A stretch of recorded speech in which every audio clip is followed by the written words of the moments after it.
Democrats oppose yet again a bill that would protect babies who survive abortions, as well as a resolution passed in the House condemning the violent attacks on pro-life pregnancy centers. It's not a surprise at this point, but I've got a response to all of that. And then we've got a very encouraging conversation with author Ericka Andersen about the church, why the local church is necessary, and why the church in particular needs women, and why women need the local church. You'll love that conversation. Thanks so much for joining, and happy Thursday.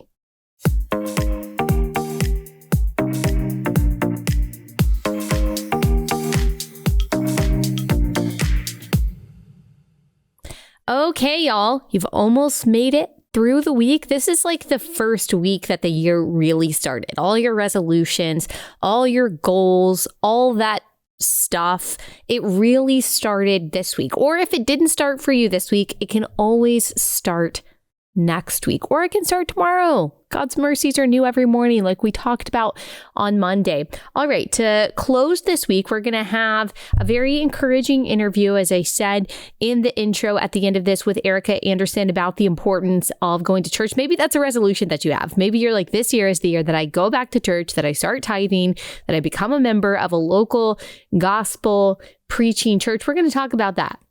How to do that, what that looks like, and why it is so important, especially for you moms out there, to make sure that you are plugged into a local church. But first, I want to talk about this abortion stuff that happened this week on the House floor. There was an abortion bill that was voted on and passed in the House yesterday on Wednesday. It's H.R. 26, the Born Alive Abortion Survivors Protection Act. This is not the first time that this bill has been voted on. We've talked about this several times in the past. There was a Senate bill that was put forth by Ben Sass. I believe it was maybe 2019 that said the same thing. Basically, that doctors have to exercise the same degree of care as would, this is what the bill says, reasonably be provided to any other child born alive at the same gestational age, and ensure the child is immediately admitted to a hospital. Additionally, a healthcare practitioner or other employee who has knowledge of a failure to comply with the degree of care requirements must immediately report such failure to law enforcement. A healthcare provider, a practitioner who fails to provide the required degree of care, or a healthcare practitioner or other employee who fails to report such failure is subject to criminal penalties, a fine up to 5 years in prison, or both. An individual who intentionally kills or attempts to kill a child born alive is subject to prosecution for murder. The bill bars the criminal prosecution of a mother of a child born alive under this bill and allows her to bring a civil action against a healthcare practitioner or other employee for violation. So here we are talking about a child who survives an abortion, saying that, hey, this abortionist, these so-called healthcare providers that are involved in this abortion, if that child survives your attempt to murder him or her, you must provide that child healthcare. And you might say, well, isn't a bill like this unnecessary? Isn't that already required? No, it's not already required. When I was giving my testimony for the pro-life side on the House floor in 2019, I read story after story of women who went to get an abortion, usually a pretty late-term abortion, where the child survived. The child was struggling for breath, was writhing in pain, was wiggling and taking its dying breaths, and the mothers, seeing their child alive, begged the doctors, please save my child, please do something, and they did nothing. Those doctors, those providers did nothing. In some cases, the child was literally put in a waste bucket and thrown away like trash. There was a terrible story of a nurse who used to help abortions. She went into a closet, like a janitor's closet, where there were babies, some as old as 24 weeks old, who had survived abortions and were literally put in there to die. There was a little child that she held in her hands who was aborted because he had Down syndrome, and he took his dying, shaking breaths in her arms.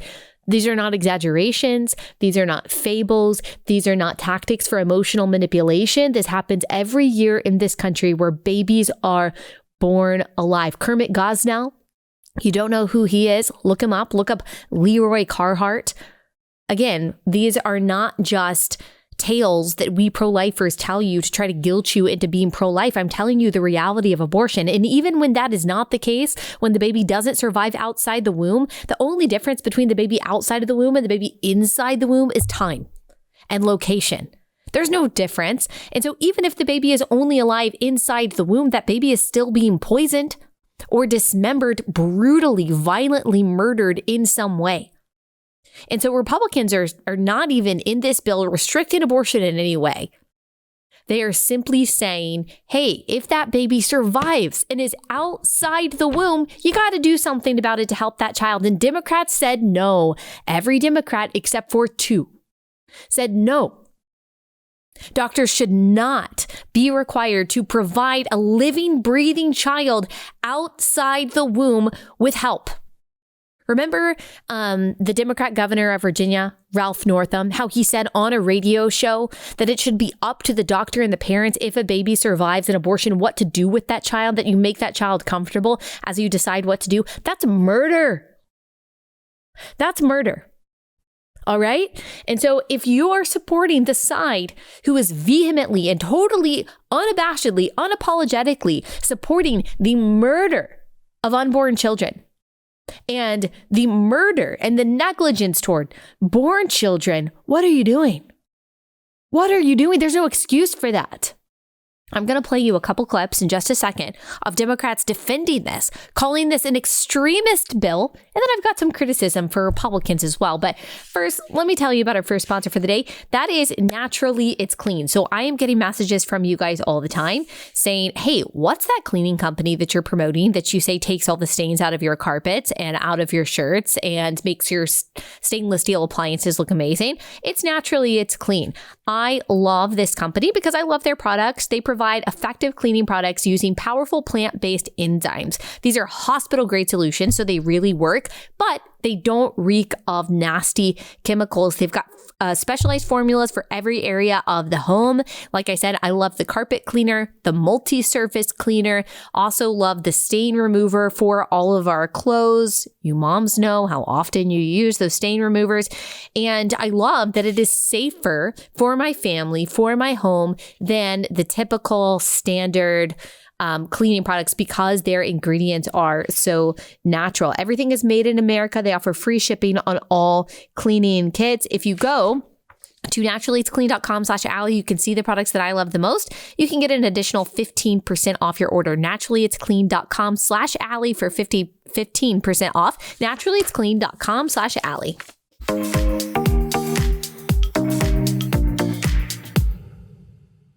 Here is Sheila Jackson Lee. Sheila Jackson Lee is a Democrat representative from Houston. She has represented Houston for a very long time, who I guess is very glad about the disproportionate rate of Black babies who are aborted every year. Instead of doing anything to make it easier for these women to keep their children, she is ensuring that these women have access to the murder of their children. And here she is defending that when it comes to the debate on this bill.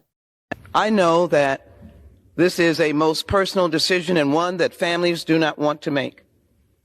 But as a person of faith, I believe it should be that woman, that family, that God, and that doctor. As a person of faith, what faith is it? What faith is it? I'm guessing she believes that she is a Christian. What faith is it in, if it is supposedly Christian faith, that informs your view that killing the life of an innocent person, taking the life of an innocent person, is a personal choice? Is taking the life of an innocent person outside the womb just a personal choice between those two people and God? No, we think that the law should be involved there. We tend to believe that human beings have human rights, right? I mean, and these rights exist to protect everyone, but in particular, the most vulnerable. And when those rights are infringed upon, most fundamentally the right to life, we believe that the law should step in and then punish the person who is taking the life of that person. So why does that not apply to human beings who just happen to be inside of the womb, and certainly human beings who are outside of the womb by a few seconds? I promise you that the Christian faith does not defend that. You are deluding yourself, just like Hakeem Jeffries yesterday was deluding himself, and God will not be mocked, as Galatians 6 says. I promise you that one day there will be vengeance for the blood of the infants that have been murdered by abortion. Do not be on the wrong side of that, Christian. Here is another pro-choice Christian. She says, a Democrat, let's see, from the state of Michigan. Now, pro-choice Christian is an oxymoron. You can be wrong about many things as a Christian. I've been wrong about many things as a Christian. That doesn't necessarily mean that you're not a Christian, but it does mean that you will eventually, if you are a true Christian, be sanctified out of your support for legal abortion. Hillary Schulten, if she is a true Christian from Michigan, she has not yet reached that point in her sanctification. I pray that she does. But here is her convoluted justification of supporting legal abortion as a Christian. As a pro-choice Christian who chose life, this issue is so personal to me. My faith informs my actions, but it doesn't dictate the policy of an entire nation. And further, when I read the scripture, I turn to passages and I'm guided by passages like Jeremiah 1 verses 5, which states, I knew you before I formed you and I placed you in your mother's womb. It doesn't say the government's womb or the speaker's womb. It says the mother's. Am I allowed to say that she's an idiot? I mean, okay, let me say that is idiotic. She's probably not an idiot. Like, she's probably actually very smart. But I mean, I don't know if I were a so-called pro-choice Christian, I think I would just be avoiding Jeremiah 1:5 and pretending like it doesn't exist. But she actually uses this verse, which categorically shows that God cares and purposely ordains life inside the womb to then justify the legalization of the dismemberment of that child. Girl, remember, do not be on the wrong side of God, who will come in vengeance for the blood of the infants who have been slaughtered in this country and everywhere. Whew, it makes me shudder to think of that. I'm so glad that we have a God who is storing up wrath. I am so glad that we have a God who, according to Psalm 37, will do something about the evil and the wickedness of this world. And only by grace through faith can any of us be on the right side. It's not our politics. It's not our ideological stances. It's not our opinions that puts us on the right side. It's only Christ who puts us on the right side. But Christ sanctifies our heart and our mind so that we are in alignment with God's truth. You are either not a Christian or you are not in the point of your sanctification yet, where you have been able to see the truth of the wickedness that you are supporting that has an eternal impact. All right, we don't have very much time. I also wanted to point out this clip by Ayanna Pressley, who is also a Democratic representative, because there was this other bill or resolution that was passed in the House, and it was titled Expressing the Sense of Congress condemning the recent attacks on pro-life facilities, groups, and churches. Is that really what it's called? That's interesting. So the resolution detailed 35 attacks on pro-life facilities, groups, and churches since May 2, 2022. The Dobbs leak. By the way, who leaked the Dobbs decision? Interesting that we still don't know that. It says, whereas the Biden administration has failed to take action to respond to the radical attacks on pro-life facilities, groups, and churches, or to protect the rights of these organizations, and whereas these attacks on pro-life facilities, groups, and churches have included vandalism, and so it's asking the Biden administration to do something about that. Interesting that they've done nothing. That's because our DOJ is completely ideological, completely political. The same people who say that they care about fascism apparently have nothing to say about the fascistic methods of our so-called justice department. You guys know how much these pro-life facilities do to actually give women a choice and to provide them the safety and security and the resources to choose life for their children. The most loving and supportive and incredible and God-glorifying places, I think, in this country. And here's what Democrat Ayanna Pressley has to say about them. Let me make it plain. Crisis pregnancy centers are no place to go to for reproductive health care. They are sham clinics that coerce folks seeking to terminate a pregnancy or to access the full range of reproductive health services. Another minute. Ayanna, have you ever been in one? Serious question. Have you ever been in a pro-life pregnancy center? Have you ever talked to a woman in crisis who was served by a pro-life pregnancy center? Have you ever talked to someone whose life was saved because their mother walked into a pro-life pregnancy center? Have you ever talked to a woman who was given refuge, who was given a home, a safe place to stay as she was running from domestic violence because of a pro-life pregnancy center? Have you ever talked to a woman who got everything that she needed for her child? Formula, parenting classes, clothes, diapers, cribs, strollers from a pro-life pregnancy center? Have you ever talked to a woman who only found hope and good news and love and acceptance for the first time through a pro-life pregnancy center? Has any woman ever gotten hope and resources and protection and parenting classes from a Planned Parenthood? Tell me. No, of course, Ayanna Pressley is on the side of wickedness and evil. And so she has exchanged the truth of God for a lie and believes things that are the exact opposite of the truth. And if you out there, if you have not been convinced yet about the evil of abortion and that we all need to be doing something as Christians to fight against it and to serve and help the families who find themselves with surprise pregnancies or find themselves in crisis situations, you go to your pro-life pregnancy center close by. I promise you, the work that you say needs to be done is probably already being done in your community by the faithfulness of Christians who are up against lies like the ones that Ayanna Pressley is promulgating.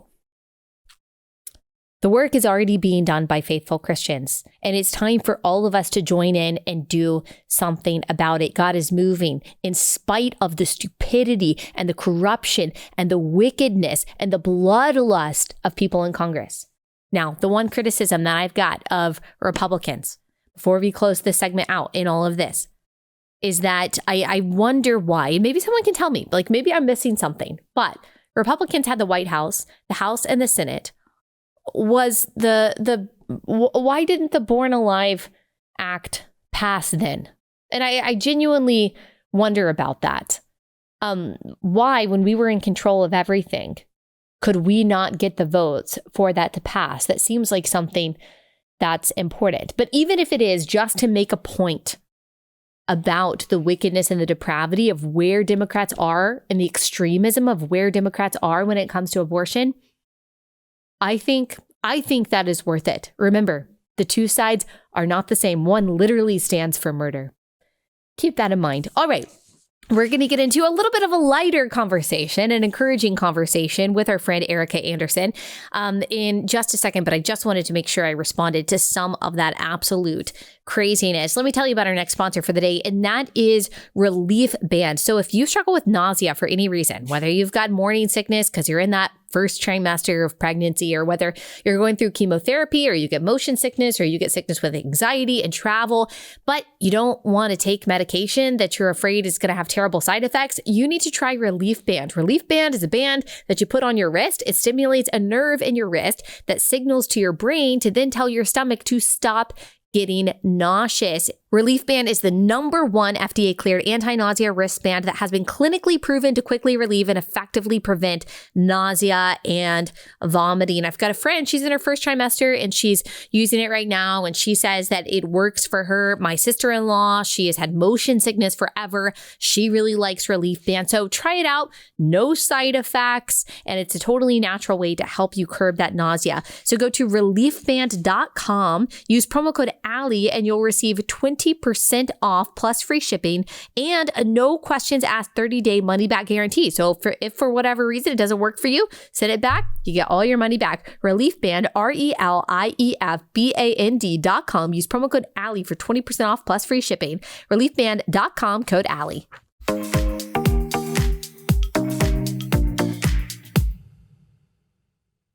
Well, Ericka, thank you so much for joining Relatable. This feels like it's been a long time coming. Can you tell everyone who may not know who you are and what you do? Sure. My name is Ericka Andersen, and I live in Indianapolis, Indiana, with my 2 kids that are 4 and 7. I'm a freelance writer. I write for World Magazine, just like you do, Allie. Yes. And also Christianity Today. And I've written a couple books, and one of which we're going to talk about today. Yes. So Reason to Return, Why Women Need the Church and the Church needs women. This comes at an interesting time when we seem to see a lot of people, the ex-evangelical kind of group, the deconstructing crowd. And then you've also got the whole like Leave Loud movement over kind of social and racial justice issues. So there are a lot of movements right now kind of saying, you know what, I'm going to leave the church because of how they believe the church has treated women or kind of denigrated certain groups of people. But that's the opposite of what you're calling for. Yeah, absolutely. And, I think when you're talking about those groups, the deconstruction, the ex-evangelicals, like so many other things, a lot of that is amplified, and it's not necessarily the primary reason that we've seen people leaving. In my research, a lot of it has more to do with busyness, overwhelm, American culture just not prioritizing church so much anymore. And so I think there's a little bit of a disconnect in the understanding of why people are leaving and in turn, how we can draw them back.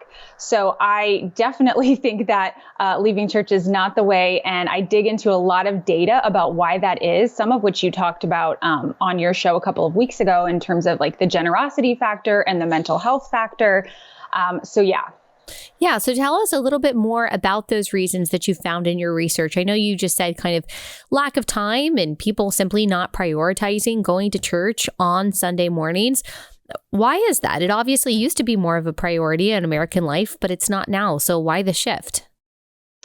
Yeah, I think what's interesting is one of the most fascinating statistics I found was a Barna statistic that said that the number one way that women want to improve their life, that they want to see movement, is in their faith lives and spiritual lives. And yet in the same survey, it said that it is actually the last thing that they're prioritizing. And so there's a disconnect between what women say they want and what they're doing to actually get that. And going to church would be a component of that. But also, I would say that, as you know, church has just we are becoming a post-Christian culture. And so it's no longer an expected thing. It's no longer something that as many people do. It seems irrelevant to some. And so we're seeing the shifts there and some of the outcomes of that part of America affecting the exodus. And for those who say, okay, well, it's not really my spiritual life that I think needs help. I actually think that I'm good with God because I have kind of a personal connection to him. Why do I need to go to church every Sunday when, God is everywhere? How do you respond to something like that? Well, God is everywhere. And, the classic question is, I don't need church to be a Christian, or, I have God. I don't need to go to church to have this relationship with God. And that's true. You don't technically have to go to church to be a Christian. If you want to get technical about it. But if you're a Christian, hopefully you take the Bible seriously. And what the Bible says is that we shouldn't give up meeting together. We should spur one another on with good deeds. And Jesus says, I will build my church. He doesn't say I will build you, individual person, which of course we do grow in our own individual lives.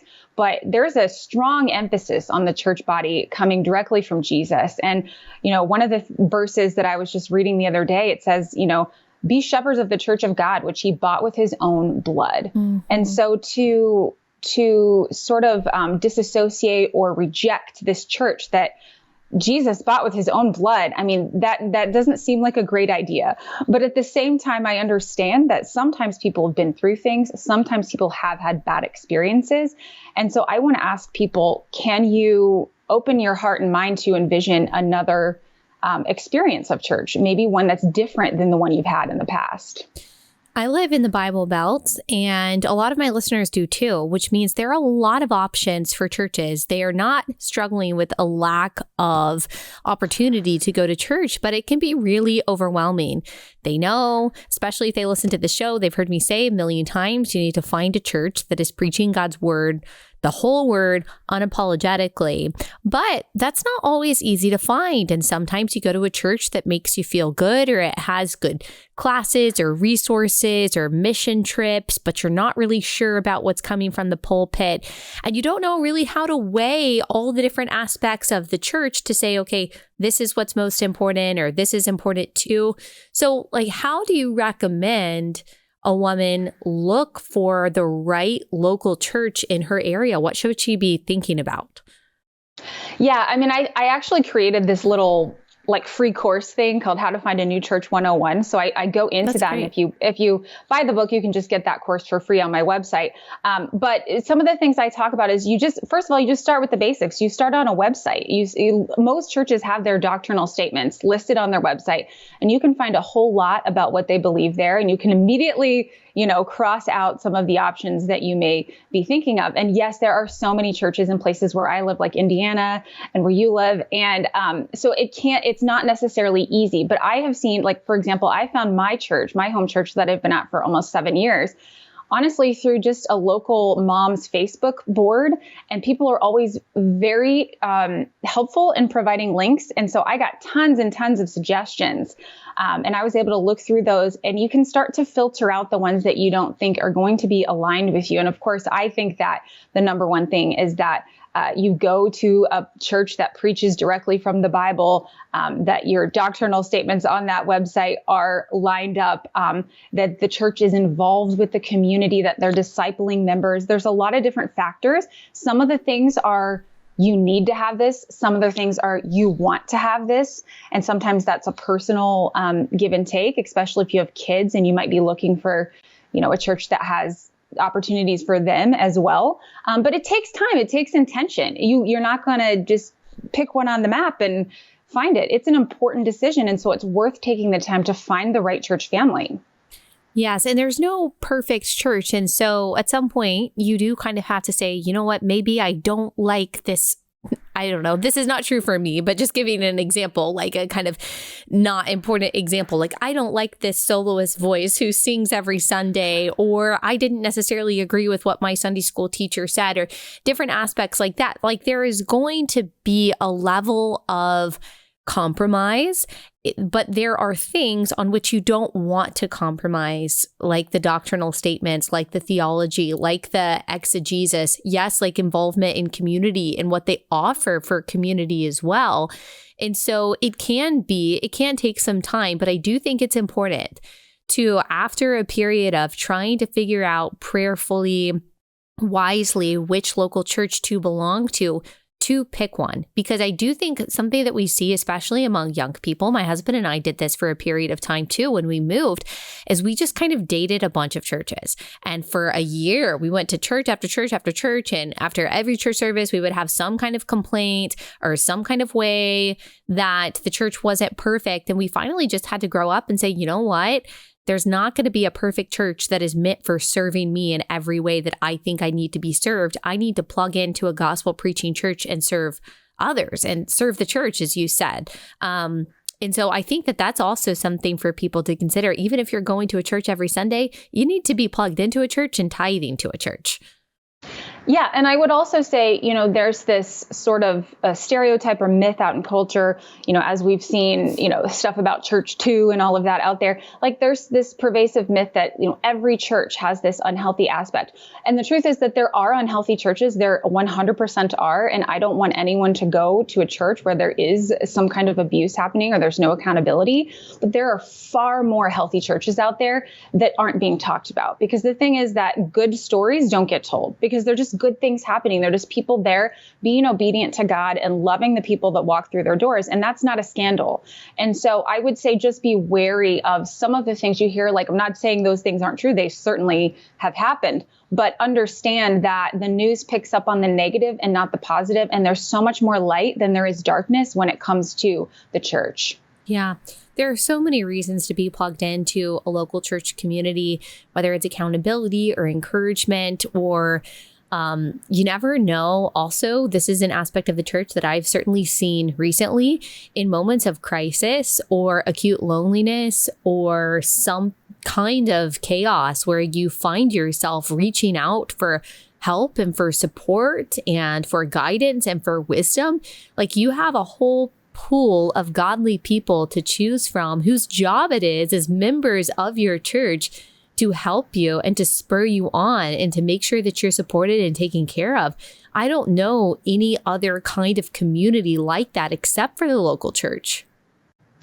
Yeah, I kind of look at it. I have this vision in my mind of, the more people that we have surrounding us in our lives, it's almost like this huge safety net that just gets bigger and bigger. And it becomes this buffer and this encouragement and this comfort within this world, which is hard. Life is hard. And so the more people that we have around us, caring about us, encouraging us, especially, in the supernatural power of the Holy Spirit inside the church, like, that is only going to be good for us. And then the second part of that I love about the church is for my kids, because the more, trustworthy, honorable Christian men and women that are surrounding them, the better for them. They're going to grow up surrounded by that, having lots of people they can trust. Kids do better when they have more adults, loving adults around them that they can trust. And so my kids have been a huge motivator in how I think about this. And considering that studies show a lot of people kind of rethink what they're doing with their faith when they have kids, because they are thinking, well, I want my kids to have faith.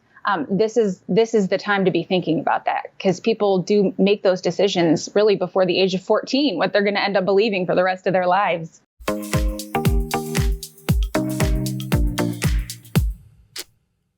Quick pause to tell you guys again about My Patriot Supply. So we don't know what the future holds, especially when it comes to the supply chain and if we're going to be able to get the food that we need. I mean, prices are insane. If you've seen the price of eggs, it's just crazy. So if things really hit the fan and we cannot get the food that we need, we want to make sure that our family is taken care of. My Patriot Supply offers a 3-month emergency food kit that meets all of your nutritional needs for 3 months. You'll want to get one kit for every member of your family, and hopefully you'll never have to use it, but it is always better to be safe than sorry. You put it in your pantry or laundry room or whatever, and it's good for 30 years. And right now, if you go to preparewithallie.com, you'll not only save $200, but you'll also get free shipping on your entire order. So preparewithallie.com, you'll save $200 with your order. They're really good meals too. They taste good. Preparewithallie.com, save $200, preparewithallie.com.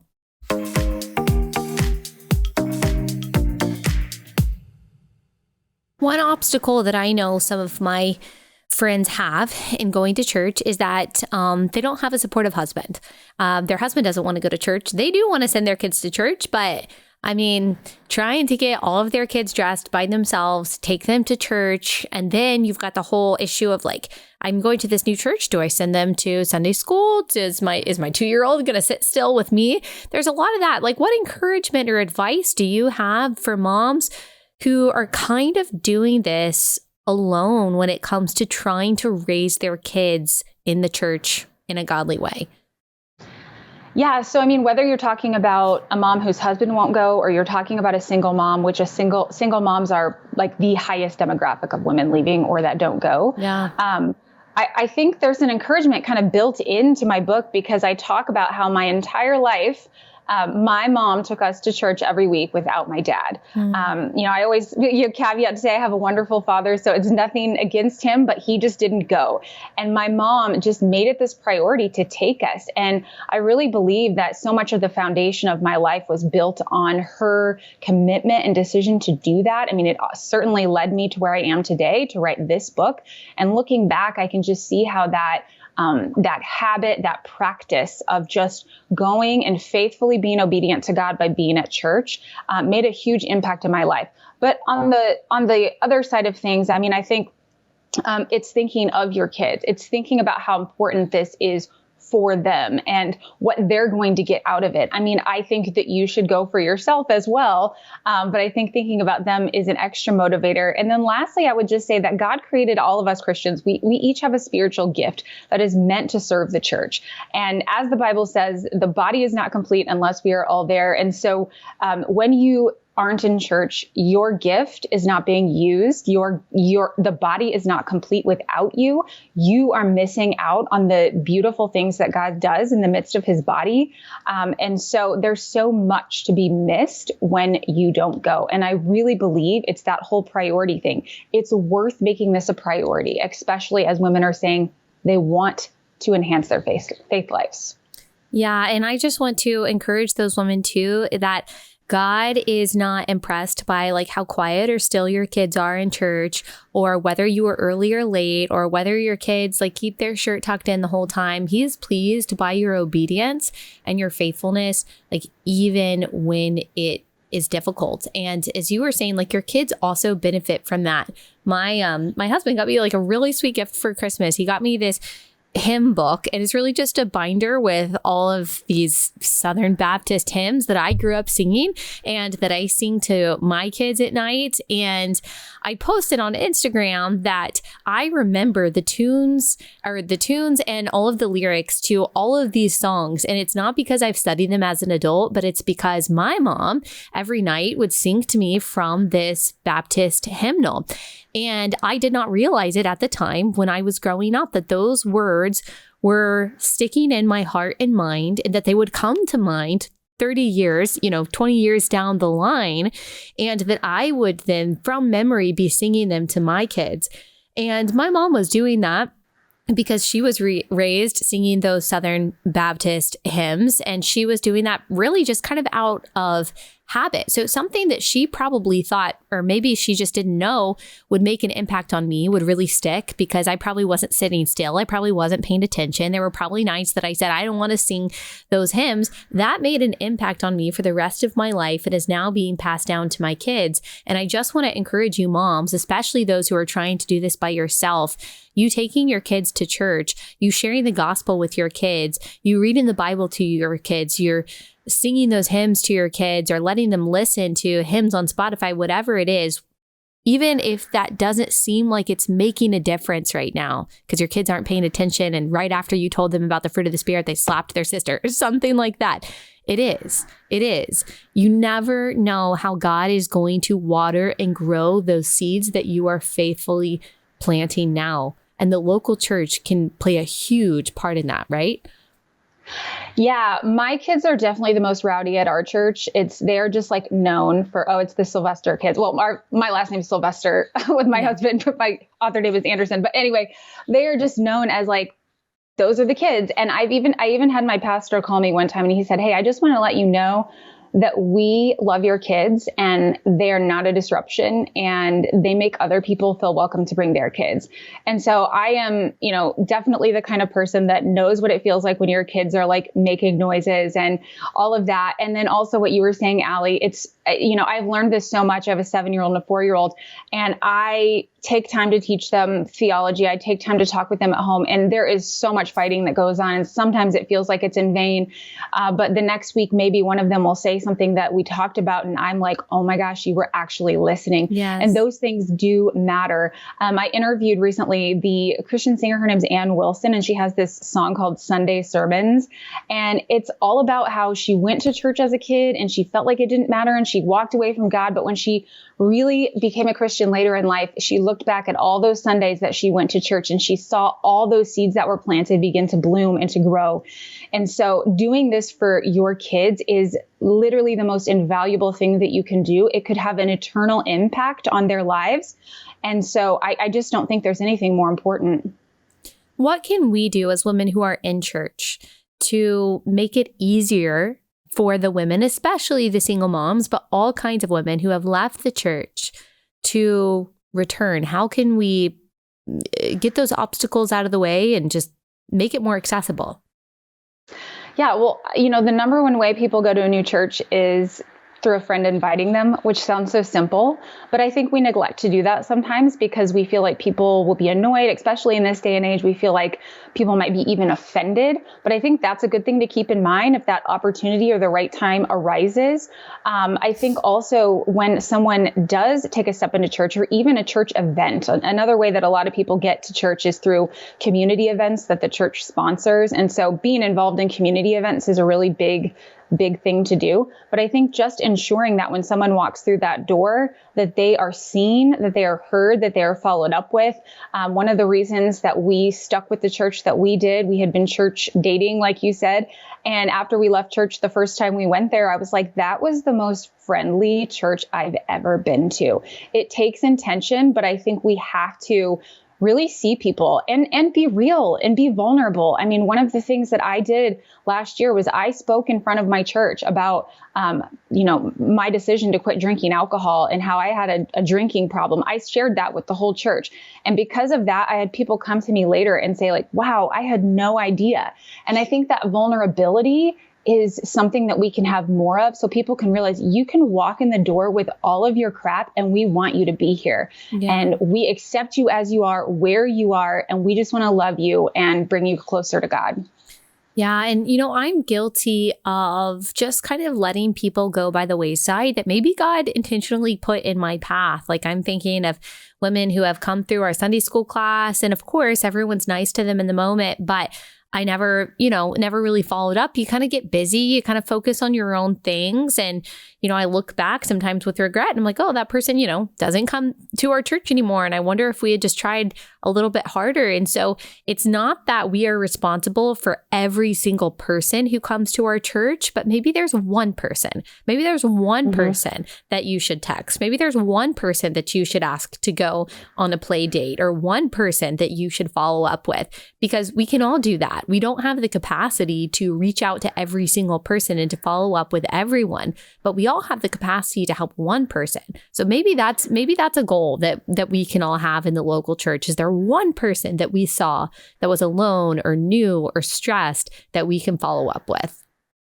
Yeah, I mean, I think one thing that has really stood out to me, and I need to do a better job of myself, is like being a Christian means being inconvenienced. It means you have to have space in your life for the moments that God creates, those divine moments. And if we're so busy that we don't even have time to notice them or don't have time to participate in those divine moments, we're missing out on the whole big story. We're missing out on the whole reason we're here. And so I would say make that space in your life to be inconvenienced. And it doesn't have to feel like an inconvenience, but just like if you're so busy that you can't reach out to someone, maybe something needs to be eliminated. We have to be thinking intentionally about how we're shaping and forming our lives.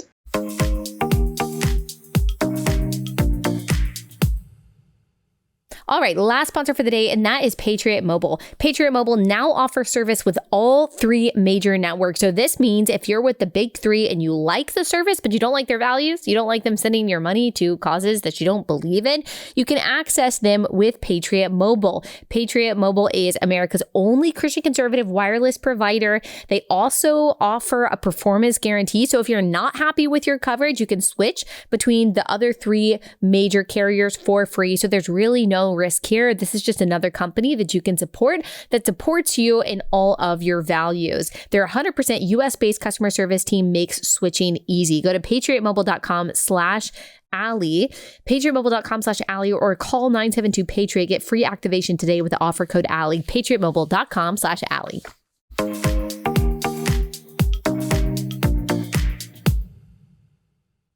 My last question is, you talk about that the church needs women. And I know you mentioned a few minutes ago that when any individual is not going to a church, any Christian is not going to a church, the church is missing out on the spiritual gifts that God has purposely given that person.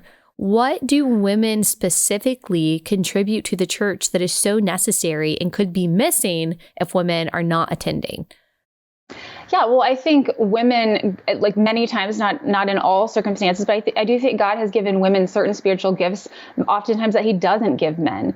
And, you know, God sees men and women as equal, of course. And so when women are not represented there in his church, it is not complete. And so those unique things that he is putting in them, and it could, you know, it's a whole variety of things, whether that, you know, be teaching or whether it be hospitality or whatever that gift is, we need each and every person, including women. And I also think that I'd like to see the perspective of women, just, you know, more input in what the church is doing, not because not a, you know, conversation about women pastors. I'm not going there in this book by any means, but just to say getting more women's perspective on what the church is doing on various programs and all of that, because actually more women than men go to church right now. And so it's just kind of interesting to see those numbers. But I just think there's so much we're missing when people are leaving, when women are leaving specifically, we're missing that component of the church. And I just lost my train of thought, but that's it. Well, it'd be interesting also. And maybe someone has written a book specifically on why men don't attend church because, my wheels are turning. There's, I think, a whole host of reasons for that. But I appreciate you addressing women. Women and men are equal in dignity, but different when it comes to the things that we bring to the table. And so the nurturing and the nourishing and the beautifying that women are so innately good at, of course, that contributes to the health and the well-being of the church in a way that it wouldn't if it were only men. And of course, the opposite is true too. The building and the initiating and the conquering and the fighting and all the things that come so innately to men are also necessary for the health of the church. So thank you so much for writing this book. It's called Reason to Return. You can get it, I'm guessing, wherever books are sold, correct? Yep. Okay, awesome. And then where can they find you if they want to follow you? Yeah, my name is spelled ErickaAndersen, as you can see on the screen. So you can find me on Instagram, Twitter, ErickaAndersen.com, all the things. My name, you should find me if you Google it. And I would love to hear from you and also get you that How to Find a New Church 101 course on my website if you purchase the book. Yeah. And I will include in the description of this episode, I share this link. Now, it's only for Baptist churches, and I know there are a lot of awesome, Presbyterians, et cetera, out there listening too. But founders.org/church-search. I will put that in the description of this episode. I actually just had a friend text me yesterday and said that she found her Bible-believing, gospel-preaching church through that link, and that it's been so formative and game-changing for her family. And that, of course, is the power of the local church. It can be game-changing for your family. So thank you so much, Ericka. I really appreciate you taking the time to join us. Thank you, Allie.